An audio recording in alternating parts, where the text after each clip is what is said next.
तो फ्रेंड्स, आज की क्लास में हम लोग देखने वाले हैं एनालिटिकल मिल्क प्रोडक्ट्स के बारे में डिटेल में देखेंगे। इसके पहले हम लोगों ने कौन सा लेक्चर कंप्लीट किया है, ग्रीन केमिस्ट्री का लेक्चर कंप्लीट किया है। ऑलमोस्ट वहाँ पर जितने भी इम्पोर्टेंट है वो मैंने कंप्लीट कर चुका है। अगर आप लोगों को किसी भी टॉपिक का रिक्वायर्ड हो तो कमेंट सेक्शन में ज़रूर बता सकते हैं। जैसे कि एक स्टूडेंट का रिक्वायरमेंट था कि वो एनालिटिकल केमिस्ट्री का हम लोग को लेक्चर चाहिए, ठीक है। तो इसी टॉपिक पे मैं आप लोगों के लिए सबसे पहले लाई हूँ एनालिटिकल मिल्क प्रोडक्ट्स। इसके पहले एक लेक्चर कंप्लीट हो गया है। एनालिटिकल के इंट्रोडक्शन को डिटेल में हम लोगों ने देख लिया है। तो मिल्क प्रोडक्ट के जितने भी पार्ट है, इसकी एग्जाम्पल है, इसके क्या है, इसके क्वालिटी है, मिल्क के क्या क्या चीज़ों से मिलकर बना होता है, मिल्क का एप्लीकेशन को पूरे डिटेल में अच्छे से देखने वाले हैं। हम लोगों ने मिल्क प्रोडक्ट हम सभी लोग जानते हैं कि जनरली जो होता है हम लोग अपने दैनिक जीवन में अक्सर आसपास देखते हैं। तो मिल्क हम लोग को कहाँ से प्राप्त होता है, जितने भी एनिमल होता है, ठीक है। तो एनिमल इट मीन्स गाय, ठीक है। आप लोग जानते ही गाय से भैंस से तो हम लोग को प्राप्त होता है, क्या प्राप्त होता है, मिल्क, ठीक है। तो मिल्क प्राप्त होता है, इसे हम लोग बीएससी में भी अच्छे से पढ़ चुका है, ठीक है। फाइनल ईयर में बीएससी के अच्छे से डिटेल में पढ़ लिया है मिल्क प्रोडक्ट को। लेकिन वहाँ पर क्या दिया गया था, हम लोग जनरली मिल्क के इंट्रोडक्शन को देखे थे कि मिल्क क्या क्या बना था, इसका इंट्रोडक्शन क्या है। लेकिन इस चैप्टर में एमएससी के बेस में हम लोग क्या देखेंगे, इसके एनालिटिकल को देखेंगे। जो बीएससी के स्टूडेंट है वो भी देख सकते हैं, क्योंकि हम लोग इंट्रोडक्शन को जनरली देखने ही वाले हैं, लेकिन हम लोग हाई लेवल में पढ़ने वाले हैं एनालिटिकल के बारे में। आप लोग भी इसे अच्छे से उसी अनुसार से लिख सकते हैं, ठीक है। तो चलिए आज का क्लास स्टार्ट करते हैं मिल्क प्रोडक्ट के बारे में। सबसे पहले जान लेते हैं इसके इंट्रोडक्शन को कि मिल्क जो होता है किससे किससे मिलकर बना होता है, उसको देख लेते हैं। तो मिल्क हम लोग का किससे किससे बना होता है, यहाँ पर से प्रोटीन से बना होता है, कार्बोहाइड्रेट से बना होता है, फैट से बना होता है, विटामिन और मिनरल्स के क्या होते हैं, कुछ मिनिमम मात्रा क्या होते हैं, मिनरल्स के पाए जाते हैं। तो इस प्रकार से क्या होता है, मिल्क जो होता है इस प्रकार के कंपोजिशन होता है इसका, इस सब मिल करके ये बना होता है कौन, मिल्क, ठीक है। तो हम मिल्क के ही बारे में अच्छे से अब देखने वाले हैं। तो जनरली हम लोग जानते हैं कि मिल्क किससे किससे प्राप्त होता है। तो जैसे कि हम लोग बोलते हैं ना कि जो बेबी होते हैं वो सब क्या होता है, दूध ही पी करके बड़े होते हैं, ठीक है। जितना बेबी होते हैं तो मिल्क में क्या होता है, जितने भी हम लोग के जितना कंपोजिशन होता है वो सब कुछ मिक्स रहता है, ठीक है। वो बोलते हैं कि एक इंसान जो होता है दूध पीकर 15 दिन तक जीवित रह सकता है, ठीक है। अब उसके आगे का नहीं जान रही हूँ मैं ऐसी सुनी हूँ कि 15 दिन तक जीवित रह सकता है। तो इस प्रकार से ये होता है, ठीक है। तो एक इंसान की बात की जो डेवलप मेच्योर है उसकी बात कर रही हो, और जो बेबी लोग हैं उन लोग को तो हम लोग देखते ही हैं, ठीक है।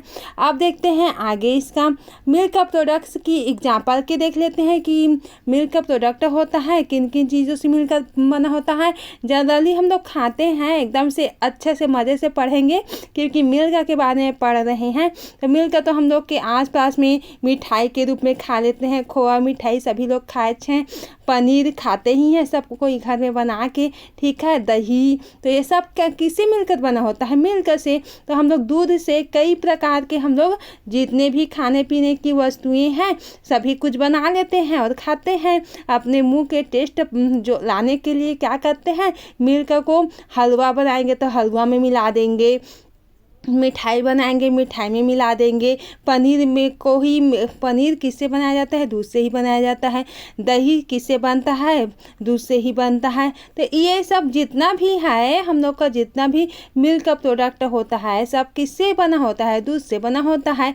क्योंकि ये क्या होता है, गुणवत्ता इसकी हाई क्वालिटी की होती है कौन, मिल्क, ठीक है। अब देखेंगे एनालिटिकल केमिस्ट्री में इनकी प्यूरिटी, कंपोजिशन और एडल्टरेशन को परखने के लिए विभिन्न टेस्ट अपनाए जाते हैं। अब क्या क्या टेस्ट अपनाए जाते हैं उसको भी देखेंगे क्लियरली, क्योंकि हम लोग एनालिटिकल केमिस्ट्री को पढ़ रहे हैं तो इसके एनालिसिस को तो पढ़ेंगे ही कि कैसे इसका टेस्ट किया जाता है मिल्क का। तो quality requirements of milk and milk products के लिए निम्नलिखित पैरामीटर्स का ध्यान रखा जाता है। क्या क्या पैरामीटर होता है उसको देख लेते हैं। फर्स्ट क्या होता है हम लोग का, इसकी फिजिकल प्रॉपर्टी को देख लेते हैं कि मिल्क की क्या क्या फिजिकल प्रॉपर्टी होती है। तो क्या होता है, अब जानते ही हैं, अब दूध तो देखे ही हैं क्या होता है, सफ़ेद होता है, क्रीमी होना चाहिए।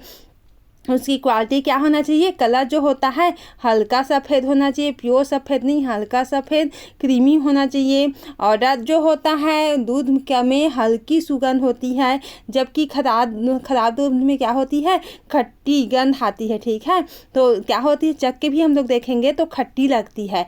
जो ख़राब दूध होता है वो क्या लगती है, खट्टी लगती है। फटा हुआ उसी को तो बोलते हैं ना, जो खट्टी लगती है उसको तो ख़राब है करके फेंक देते हैं हम लोग। टेस्ट हल्का मीठा होना चाहिए, मीठा ही होता है। ठीक है, टेस्ट जो होता है हल्का मीठा होता है। कंसिस्टेंसी यानी टेस्ट जो होता है एक समान होना चाहिए, बिना किसी दानेदार बनावट के। तो इस प्रकार से हम लोग का जो मिल्क होता है उसके हम लोग फिजिकल प्रॉपर्टीज़ को अच्छे से देख लिया। ठीक है, अब देखेंगे आगे क्या देखने वाले हैं, केमिकल कंपोजिशन। मिल्क में क्या क्या केमिकल कंपोजिशन होती है, इसकी किस प्रकार से होती है उसको देख लेते हैं। फैट कंटेंट जो होता है लगभग 6% होती है फुल क्रीम मिल्क में। अब देखेंगे आगे, सॉलिड नॉट फैट में प्रोटीन से कार्बोहाइड्रेट, मिनरल और विटामिन से शामिल होते हैं। प्रोटीन का मुख्य रूप क्या होता है, केसिन होता है। प्रोटीन का मुख्य रूप केसिन होता है। और केसिन कहाँ पर प्रेजेंट होता है, दूध में पाया जाता है केसिन, जो लगभग 3.4% होता है। लैक्टोज लगभग क्या होता है, 4.8% होता है लैक्टोज की मात्रा दूध में। मिनरल्स जैसे कि कैल्शियम हो गया, पोटेशियम हो गया और सोडियम तो होते ही हैं। ठीक है, लेकिन ज़्यादा ये सब पाया जाता है, जो ऊपर के हम लोग कंपोजिशन को देखें फैट ज़्यादा पाया जा रहा है यहाँ पर। और सबसे मिनिमम में क्या पाया जाता है, मिनरल्स, कैल्शियम, पोटेशियम, सोडियम ये सब पाए जाते हैं। अब देखेंगे इसके आगे का पार्ट क्या होता है हम लोग का, माइक्रोबायोलॉजिकल क्वालिटी। इसके माइक्रोबायोलॉजिकल क्वालिटी को देख लेते हैं। तो यहाँ पर क्या होता है, स्टैंडर्ड प्लेट काउंट दूध में मौजूद बैक्टीरिया की संख्या को मापने का तरीका होता है। ठीक है, क्या होता है, SPS, इसका फुल फॉर्म क्या है हम लोग का, स्टैंडर्ड प्लेट काउंट होता है। तो बैक्टीरिया की संख्या कितना प्रेजेंट है दूध में उसको मापने का एक क्या होता है, एक पैरामीटर होता है। ठीक है, एक तरीका होता है। तो अब देखेंगे कोलीफॉर्म टेस्ट जो होता है दूषित जल या गंदगी के कारण होने वाले बैक्टीरिया का पता लगाने के लिए किया जाता है।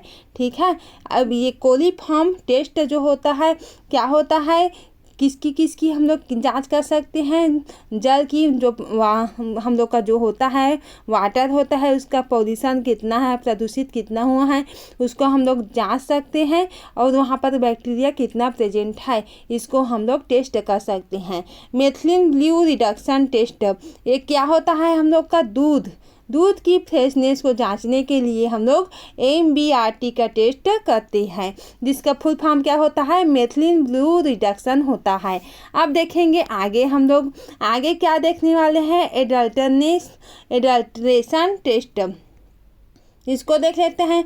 स्टार्च टेस्ट में आयोडीन सोल्यूशन डालने पर क्या होता है, दूध जो होता है नीला रंग का बन जाता है। फिर क्या होता है, स्टार्च की मिलावट की दर्शाता है। ठीक है, क्या हो रहा है हम लोग का, आयोडीन सोल्यूशन में किसको डालते हैं, स्टार्च टेस्ट करते हैं तो आयोडीन सोल्यूशन में किसको डालते हैं, दूध, तो क्या होता है, नीला रंग बना लेता है। ठीक है, तो इस प्रकार से स्टार्च की मिलावट जो होती है पता चल जाती है हम लोग का।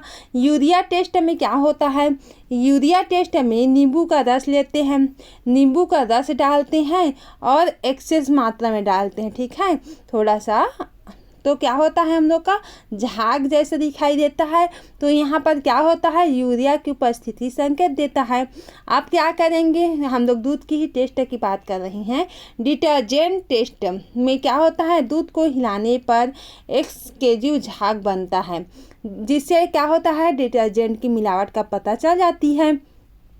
ठीक है, कि डिटर्जेंट कितनी मात्रा में यहाँ पर कितना प्रेजेंट है कि नहीं है, ये हम लोग को पता चल जाती है। वाटर टेस्ट में क्या होता है, वाटर टेस्ट में चिकनी सतह पर दूध की एक बूंद गिराने पर उसकी तेजी से फैलना पानी की मिलावट दर्शाता है। क्या हो रहा है कि हम लोग चिकनी सतह पर जाए और क्या कर देंगे, एक बूंद हम लोग दूध को गिरा देंगे। ठीक है, किसमें, प्लेन सतह में वो ना, वहाँ पर क्या होगा, प्लेन सतह में हम लोग क्या करेंगे, एक बूंद दूध को हम लोग गिरा देंगे तो हम लोग को पता चल जाएगा कि यहाँ पर पानी मिला है कि नहीं मिला है। तो ये हम लोग जनरली अपने घर में पर ही कर सकते हैं कि इसको वाटर टेस्ट को, ठीक है। और डिटर्जेंट टेस्ट को तो देख ही चुके हम लोग, ठीक है। तो ये सब अच्छे से देख लीजिए। आई होप इतना आप लोग को अच्छे से डिटेल में समझ में आ गया होगा। अब देखेंगे आगे हम लोग का क्या होता है, प्रिजर्वेशन एंड स्टोरेज की बात करते हैं यहाँ पर। तो क्या होता है, दूध को 4 डिग्री सेल्सियस पर स्टोर किया जाता है ताकि बैक्टीरिया के विकास ना हो। अब देखेंगे पास्चुरेशन प्रक्रिया के माध्यम से दूध को हाई टेम्परेचर पर किया जाता है, गर्म कर दिया जाता है। फिर क्या हो जाता है, यहाँ पर बैक्टीरिया को नष्ट किया जाता है। जनरली हम लोग देखते हैं घर में जब हम लोग दूध पीते हैं तो बिना गर्म किए हुए हम लोग नहीं पीते हैं, क्योंकि उसमें क्या प्रेजेंट होती है, छोटे छोटे माइक्रो ऑर्गेनिज्म प्रेजेंट होती है जिसे हम लोग नॉर्मल आँखों से नहीं देख सकते। तो जब हम उसको अच्छे से उबालते हैं तो जो माइक्रो ऑर्गेनिज्म होता है वो नष्ट हो जाते हैं। इट मीन्स जो दूध होता है हम लोग का वो पीने लायक हो जाता है गर्म करके, ठीक है। अब देखेंगे आगे हम लोग का क्या होता है, न्यूट्रिशन वैल्यू होता है, उसको भी देख लेते हैं। दूध में उपस्थित प्रमुख पोषक तत्व क्या क्या होते हैं हम लोग का, कैल्शियम होता है, विटामिन डी होता है, विटामिन B12 होता है, और क्या होता है हम लोग का, राइबोफ्लेविन B2 होता है। तो इस प्रकार से न्यूट्रिशन वैल्यू दूध में यहाँ पर से प्रेजेंट होता है। आप देखेंगे क्या देखेंगे हम लोग, मिल्क प्रोडक्ट को आगे देख रहे हैं यहाँ पर। जैसे कि मिल्क प्रोडक्ट क्या क्या होता है यहाँ पर, कर्ड होता है, बटर होता है, चीज़ एक तो हम फर्स्ट इंट्रोडक्शन में भी देखे थे। तो दही में क्या होता है, लैक्टिक एसिड बैक्टीरिया की प्रेजेंस में जमाव होता है, ठीक है। दही जो होता है किसके वजह से जमता है, लैक्टिक एसिड बैक्टीरिया पाई जाती है, उससे क्या होती है, दही जो होती है वो जम जाती है। बटर दूध से फैट निकाल कर बनाया जाता है, बटर को तो हम लोग जानते ही हैं। पनीर को भी जानते हैं कि कोगुलेट करके वे को क्या करता है, हटाकर बनाया जाता है। और घी मक्खन को गर्म करके, ये तो हम लोग का जनरल है क्योंकि इसे हम लोग घर में बना चुके हैं। अब देखेंगे हम लोग का आगे, analysis of milk products using analytical chemistry. अब हम क्या देखेंगे, अब हम चीज़ बटर और आइसक्रीम को एग्जाम्पल के रूप में लेकर के क्या देखेंगे, एनालिटिकल जो होता है उसको एनालिसिस करेंगे, किसको, दूध को, कि हम लोग चीज़ का एनालिसिस कैसे करते हैं और बटर का एनालिसिस कैसे करते हैं, आइसक्रीम का एनालिसिस कैसे करेंगे। चूँकि हम लोग के सिलेबस में इसके एग्जाम्पल के फॉर्म में यही दिया गया है, इसी के एनालिसिस को हम लोग डिटेल से अच्छे से समझने वाले हैं। तो चीज़ के एनालिसिस को सबसे पहले देख लेते हैं। तो यहाँ पर क्या होता है, चीज़ जो होता है पनीर, ठीक है, एक फर्मेंटेड डेयरी प्रोडक्ट होता है जिसे दूध को कोगुलेट करके बनाया जाता है। इसे हम लोग घर पर भी बना लेते हैं। इसकी गुणवत्ता जांचने के लिए निम्न पैरामीटर पर ध्यान देना चाहिए। फर्स्ट क्या होता है, हम लोग का मॉइस्चर कंटेंट होता है, उसमें क्या होता है, ग्रेविमेट्रिक मेथड का उपयोग किया जाता है। फिर क्या होता है, जिसमें चीज़ को केयरफुली हीट करके उसमें मॉइस्चर कंटेंट मापा जाता है। अब देखेंगे आइडियल मॉइस्चर कंटेंट के बारे में देखेंगे तो कितना परसेंट होता है, 30 से 50% होना चाहिए, जो क्या होता है आइडियल मॉइस्चर होता है वो। अब देखेंगे आगे हम लोग का, आगे क्या होता है, फैट कंटेंट की बात करते हैं यहाँ पर। तो गर्बर मेथड या बैककॉक मेथड द्वारा, ये हम लोग का मेथड है एक प्रकार से, ठीक है, जो कि अजीब अजीब नाम से दिख रहा होगा, द्वारा चीज़ में मौजूद फैट की मात्रा का निर्धारण किया जाता है। अब देखेंगे आगे, आइडियल फैट कंटेंट 20 से 35%, जैसे कि चीज़ के प्रकार पर निर्भर करता है। अब देखेंगे आगे हम लोग, आगे क्या देखेंगे, इसकी pH वैल्यू देखेंगे। तो pH मीटर में चीज़ का pH मापा जाता है। आइडियल pH रेंज कितना होता है हम लोग का, 4.6 से 5.5 स्लाइटली एसिटिक होता है। अब देखेंगे डी, साल्ट कंटेंट की बात करते हैं यहाँ पर। तो मोहज मेथड, ठीक है, क्या है, मोहस मेथड द्वारा चीज में मौजूद साल्ट की मात्रा को मापी जाती है। आइडियल सॉल्ट कंटेंट का परसेंट कितना होता है, 1 से 2% होता है। अब हम बात करते हैं बटर एनालिसिस की बात करते हैं। चीज़ एनालिसिस को तो देख लिया, हम लोग को इतना भी हम लोग लिख लेंगे एग्ज़ाम में तो बहुत है हम लोग के लिए, ठीक है, क्योंकि हम लोग एग्ज़ाम में सभी को तो अच्छे से याद नहीं कर सकते, एकदम भर भर के तो लिखेंगे, ठीक है, और अपने अनुसार भी हम लोग उसमें डाल सकते हैं, क्योंकि हम लोग इससे जनरली दूध को सभी लोग जानते हैं, तो अपने से भी बना के हम लोग उससे पॉइंट बना के अपने नोट्स में अच्छे से लिख सकती हैं। बटर एनालिसिस की बात करते हैं यहाँ पर, तो यहाँ पर क्या होता है, बटर जो होता है एक हाई फैट डेयरी प्रोडक्ट होता है, जिसे क्रीम की चलनी या मथने के बाद क्या किया जाता है, तैयार किया जाता है, ठीक है। अब इसके एनालिसिस में निम्न पैरामीटर महत्वपूर्ण होते हैं। फैट कंटेंट की बात करते हैं यहाँ पर, तो यहाँ पर क्या होता है, रिफ्रैक्टोमीटर टेस्ट के जरिए क्या किया जाता है, बटर में फैट की प्योरिटी और क्वांटिटी को मापी जाती है इससे। आप देखते हैं आगे क्या देखने वाले हैं हम लोग, आइडियल फैट कंटेंट की बात करते हैं इसमें, तो 80 से 85% होता है। मॉइस्चर कंटेंट कितना होता है, मॉइस्चर कंटेंट का एनालिसिस का उपयोग कर बटर में क्या किया जाता है, पानी की मात्रा को मापी जाती है कि पानी कितने प्रेजेंट होता है, ठीक है, कितना प्रेजेंट है। आइडियल मॉइस्चर कंटेंट की बात करते हैं तो 15 से 20% का होता है। और यहाँ पर एसिडिटी की टेस्ट कर लेते हैं, तो क्या होता है, यहाँ पर एसिड बेस्ड टाइट्रेशन से बटर की एसिडिटी मापी जाती है, जो उसकी फ्रेशनेस को दर्शाता है। आइडियल एसिडिटी लेवल की बात करते हैं यहाँ पर, तो 0.1 से 0.2% की होती है। अब डी की बात करते हैं, रेसिडिटी टेस्ट होता है, उसकी बात कर लेते हैं। तो क्राइस टेस्ट का उपयोग कर यह जांचा जाता है कि बफर में कोई अनप्लीजेंट ऑर्डर या फ्लेवर विकसित हुआ है कि नहीं। तो इस प्रकार से हम लोग का क्राइस टेस्ट होता है। आप देखेंगे आगे हम लोग आइसक्रीम का एनालिसिस देखेंगे, ठीक है, ये हम लोग का थर्ड है जो कि लास्ट एनालिसिस है। फर्स्ट क्या देखे थे, चीज़ एनालिसिस, सेकंड क्या देखे थे, पनीर का एनालिसिस, ठीक है, चीज़ का देखे थे और बटर का देखे थे। अब देख रहे हैं हम लोग आइसक्रीम एनालिसिस को देख रहे हैं। अब आइसक्रीम एनालिसिस में क्या होता है, आइसक्रीम एक फ्रोजन डेयरी प्रोडक्ट होता है जिसमें मिल्क, सॉलिड फैट, शुगर और फ्लेवर्स शामिल होते हैं।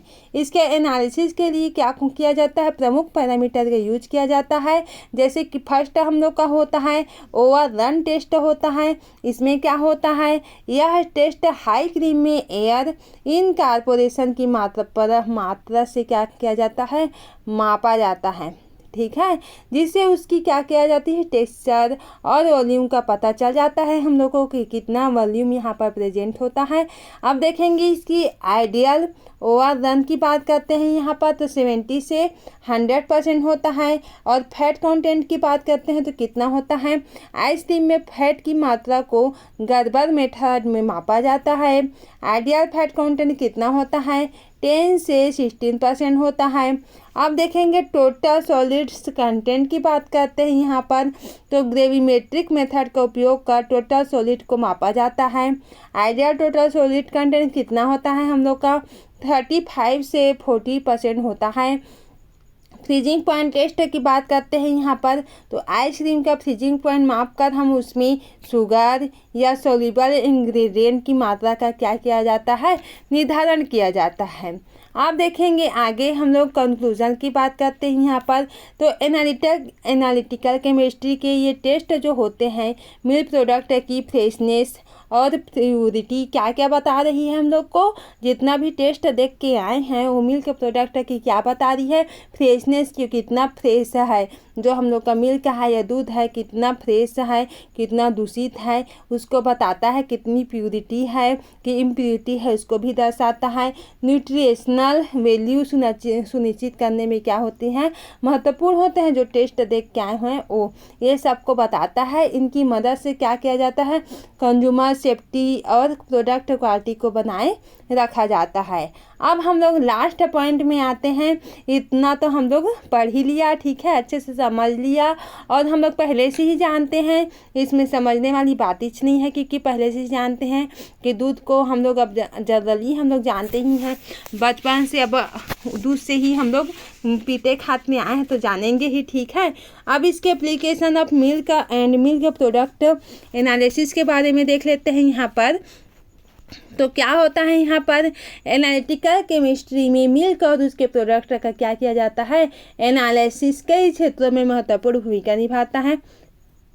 फर्स्ट क्या होता है हम लोग का, क्वालिटी कंट्रोल होता है। क्वालिटी कंट्रोल होता है तो ये क्या होता है हम लोग का, डेयरी इंडस्ट्री में दूध की प्योरिटी जो होती है उसकी न्यूट्रिशनल वैल्यू को सुनिश्चित करने के लिए विभिन्न टेस्ट का क्या किया जाता है, उपयोग किया जाता है। अब देखेंगे आगे एडल्ट्रेशन डिटेक्शन के लिए स्पेसिफिक टेस्ट, जैसे कि हम लोग का होता है स्टार्च टेस्ट होता है, यूरिया टेस्ट होता है जो कि अभी देख के आए हैं, ठीक है, डिटर्जेंट टेस्ट होता है। तो ये सब का यूज किया जाता है, ठीक है, किसमें, क्वालिटी कंट्रोल करने के लिए। अब देखेंगे आगे क्या देखेंगे, फूड सेफ्टी एंड रेगुलेशन। तो यहाँ पर क्या होता है, food safety and standard authority of India, इसका फुल फॉर्म है किसका, FSSAI का फुल फॉर्म होता है। तो और अन्य रेगुलेटरी बॉडीज दूध और उनके उत्पादों के लिए निर्धारित मानकों का क्या किया जाता है, पालन किया जाता है। कोई भी रूल रहता है उसका नियम का पालन करना किया जाता है ना, उसी प्रकार इसका भी जो होता है उसका प्रोडक्ट का जो नियम रूल रहता है सबका पालन किया जाता है, टेस्टिंग करवाई जाती है। और क्या होता है यहाँ पर, पैस्चुरेशन प्रक्रिया के तहत दूध में मौजूद जितने भी हार्मफुल माइक्रो ऑर्गेनिज्म जो होते हैं क्या हो जाते हैं, नष्ट किया जाता है और उसे सुरक्षित करके रखा जाता है। आप देखते हैं थर्ड हम लोग का क्या होता है, न्यूट्रिशनल असेसमेंट। तो ये क्या होता है हम लोग का, एनालिटिकल टेक्निक्स का उपयोग करके दूध में जो कैल्शियम प्रोटीन विटामिन की मात्रा जो होता है उसकी क्या किया जाती है कि कितनी मात्रा में दूध में कैल्शियम प्रोटीन विटामिन प्रेजेंट है उसका क्या किया जाता है, निर्धारण किया जाता है, ठीक है, या आइडेंटिफाई किया जाता है। यह विशेष रूप से बच्चों में, बुजुर्गों में और कुपोषित व्यक्तियों के लिए क्या होता है, उपयुक्त आहार तैयार करने में क्या किया जाता है, सहायक होता है, ठीक है। आप देखेंगे आगे हम लोग क्या देखेंगे, रिसर्च एंड डेवलपमेंट में भी इसका यूज है बहुत। डेयरी इंडस्ट्री में नए मिल्क प्रोडक्ट्स जैसे कि फ्लोरेड मिल्क और क्या है हम लोग का, प्रोबायोटिक योगर्ट और लो फैट चीज़ विकसित करने के लिए यहाँ पर क्या किया जाता है, एनालिसिस का उपयोग किया जाता है। आप देखेंगे आगे क्या है हम लोग का, storage and self life enhancement. इसमें क्या होता है, एनालिटिकल मेथड का उपयोग यह पता लगाया जाता है कि कौन सी कंडीशन में दूध को लंबे समय तक रखा जा सकता है, ठीक है, कितना दूध मतलब दूध को कितने लॉन्ग टर्म तक कितने टाइम तक हम लोग सुरक्षित करके रख सकते हैं, ये हम लोग इसमें पता कर सकते हैं कि इसमें एनालिटिकल मेथड के थ्रू ये पता लगाया जा सकता है। जैसे कि पीएच टेस्ट और MBRT टेस्ट के जरिए दूध की फ्रेशनेस को क्या कहा जाता है, परखा जाता है या समझा जाता है कि कितना यहाँ पर फ्रेशनेस यहाँ पर प्रेजेंट है कि नहीं है, ये सबको देखा जाता है। अब देखेंगे आगे हम लोग का क्या होता है, वेटनरी एंड एनिमल हेल्थ की बात करते हैं हम लोग। तो एनालिटिकल जो टेक्निक्स के माध्यम से क्या होता है, दूध में प्रेजेंट हार्मफुल एंटीबायोटिक हार्मोन्स या टॉक्सिन का पता लगाया जा सकता है ताकि पशुओं के स्वास्थ्य पर क्या हो, निगरानी रख सके कि यहाँ पर क्या होता है, दूध जो होता है वो एंटीबायोटिक में तो प्रेजेंट ही होता है, तो इसको हम लोग उसमें टॉक्सिसिटी है कि नहीं ये भी हम लोग पता लगा सकते हैं, किसके थ्रू, एनालिटिकल टेक्निक्स के थ्रू। इसलिए तो हम लोग पढ़ते हैं एनालिटिकल केमिस्ट्री को, क्योंकि हम लोग जितने भी फूड प्रोडक्ट लेते हैं सबका एनालिसिस करते हैं और एनालिसिस करके हमको यूज भी करना चाहिए, क्योंकि आजकल के डेट में एनालिसिस करना बहुत ज़रूरी हो जाता है। इतनी पॉल्यूशन बढ़ गई है कि सब कुछ एनालिसिस करके ही हम लोग यूज करेंगे, ऐसा हम लोग का दिन या सिचुएशन आ गया है। ठीक है, तो आज का क्लास यहीं से एंड करते हैं। आई होप आप लोग को अच्छे से डिटेल में समझ में आ गया होगा। अगर किसी भी टॉपिक के लिए रिक्वायर होगी तो आप लोग को बेझिझक बता सकते हैं। ठीक है, कमेंट सेक्शन में कमेंट ज़रूर से करें और एक लाइक तो बनता है भाई लोग। ठीक है, इतना मेहनत करके बनाए रहो और लाइक भी नहीं करते हो तो लाइक ज़रूर से करें ताकि मुझे पता चले कि आप लोग को समझ में आया कि नहीं आया। ठीक है, और कैसा लगा इतना तो बता सकते हैं। इतना टाइम से लेक्चर जो सुन रहे हैं तो थोड़ा सा सुधार भी आना चाहिए लेक्चर में कि पसंद आ रहा है, ठीक लग रहा है कि और किस टाइप का चाहिए, ये अपने तरीके से बता सकती हैं। तो आज के क्लास यहीं से एंड करते हैं। Thank you.